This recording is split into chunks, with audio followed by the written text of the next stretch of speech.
Olha, neste momento nós vamos trazer informações com a Cíntia Felker, ela que é professora de educação especial, tem pós-graduação e um mestrado em educação especial com ênfase em autismo.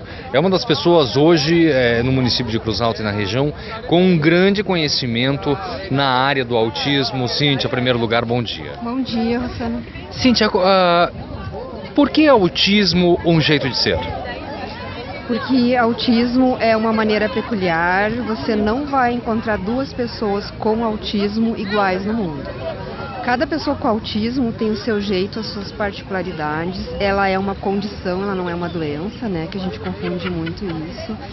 E é uma maneira especial, é uma maneira verdadeira de ser. As pessoas com autismo, elas não fingem, elas não enganam, elas têm uma maneira muito especial, uma maneira muito única, e cada uma delas, elas se posicionam de uma maneira diferenciada.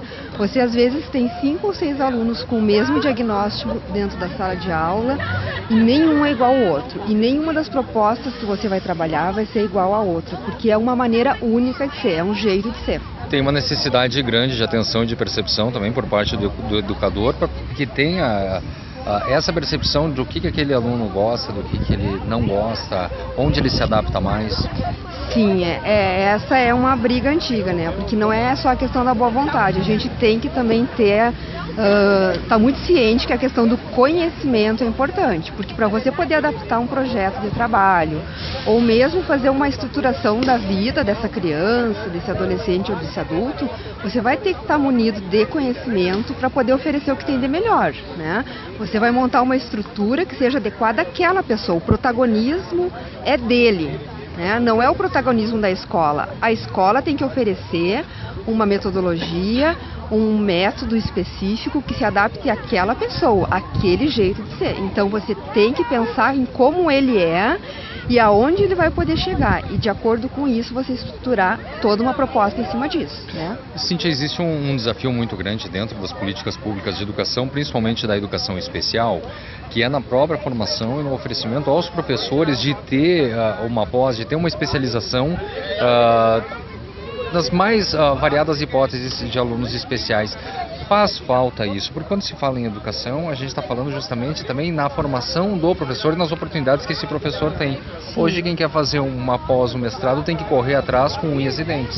Com certeza, não é oferecido como deveria ser, né? O que a gente sabe, assim, é que quando oferecidos, são formações muito rápidas, né? Que não seriam adequadas. São formações que são de 30, 40, no máximo de 100 horas, e a gente sabe que isso é pouco, porque tu está falando de uma particularidade muito complexa, né? É um ser humano que tem, óbvio que para ter o diagnóstico ele tem as dificuldades inerentes da condição, mas que você tem que estar muito munido de conhecimento. Então não vai ser rápido e breve que você vai ter esse conhecimento, você tem que se aprofundar. Além de todos aqueles conhecimentos que você já tem na sua formação inicial, de como é o desenvolvimento, como é o aprendizado, entre aspas, de uma criança que tem esse processo naturalmente, você vai ter que saber quando esse indivíduo está com algum desvio e qual é a particularidade que ele necessita, qual é o processo de aprendizado dele. Ele aprende olhando o todo ou ele aprende olhando as partes? Então a gente sabe que a grande maioria, por exemplo, das pessoas na escola regular começam aprendendo todo. Então é um exemplo bem clássico que eu dou. A gente ensina para as crianças, assim, tem uma floresta e depois na floresta tem as árvores e tem os animais. Quando você, por exemplo, está trabalhando com uma criança que aprende pelas partes, como é a grande maioria das crianças que tem autismo, você vai ensinar que tem um animal e que tem outro diferente, para ir das partes para o todo. Então é o processo, muitas vezes, inverso. Vai aprender do mesmo jeito, mas você tem que ter noção de qual a metodologia que você vai usar. Então uma formação rápida não proporciona isso, você tem que estar correndo atrás. E esse raciocínio rápido ele é desenvolvido no ser humano através do processo de educação, né? Sim, através do processo de educação. Cíntia, agora o nosso país ele ainda não está preparado, né? Ele não está preparado para uma fase adulta, uma fase idosa de pessoas especiais. Estamos atrasados em relação a isso. E chega no momento que tem que dar o plim, não só por parte do governo, mas da parte do cidadão normal de fazer parte de instituições, de ser voluntário, enfim, porque se não começa por lá, começa por aqui, independente de quem seja governo ou não. Sim.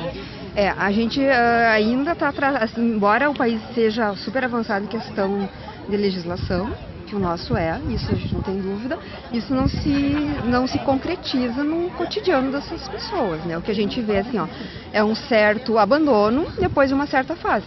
Enquanto se tem a obrigatoriedade do ensino, se proporciona tudo que tem. Passado essa idade, essa fase, qual o projeto que tem para as pessoas que estão na idade adulta ou entrando numa terceira idade?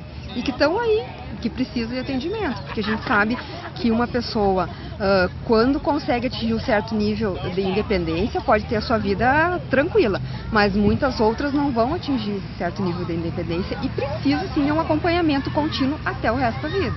Né? A expectativa de vida há um tempo atrás era curta, hoje não é mais, a gente hoje aumenta sabe cada vez mais, né? Que não vai ter só crianças, a gente vai ter adultos e idosos com autismo. Né?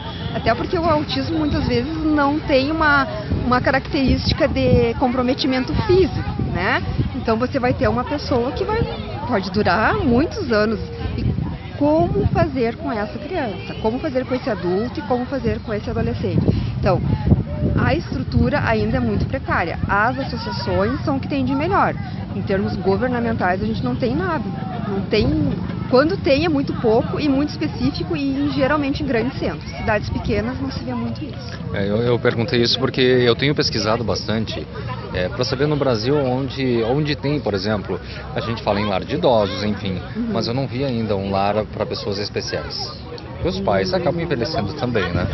Sim, essa é uma preocupação, né? A gente tem que pensar que na falta do pai, da mãe, do irmão ou do primo ou daquele vínculo familiar, quem vai se responsabilizar? Alguns espaços tem, assim, te digo que são muito bons em São Paulo, outros em Minas, outros que a gente ouve grandes falar. Centros. Grandes centros. Mas e aqui, né, na nossa realidade? Vai acontecer? Já está acontecendo, a gente já escuta histórias e vivencia casos que estão à nossa volta de pessoas que precisam desse acompanhamento contínuo e de repente se veem sozinhas no mundo, né? Então o que a gente está fazendo? E como a gente está cobrando isso? Porque a gente está com essa preocupação, né? A gente quer uma qualidade de vida para esse ser humano que vai ficar sozinho dali a pouco. Poder público, onde é que está você, né? O que você está fazendo por isso? Por isso que eu já falo muito, independente de governo, né? Alguma medida tem que ser tomada. Isso é de forma geral.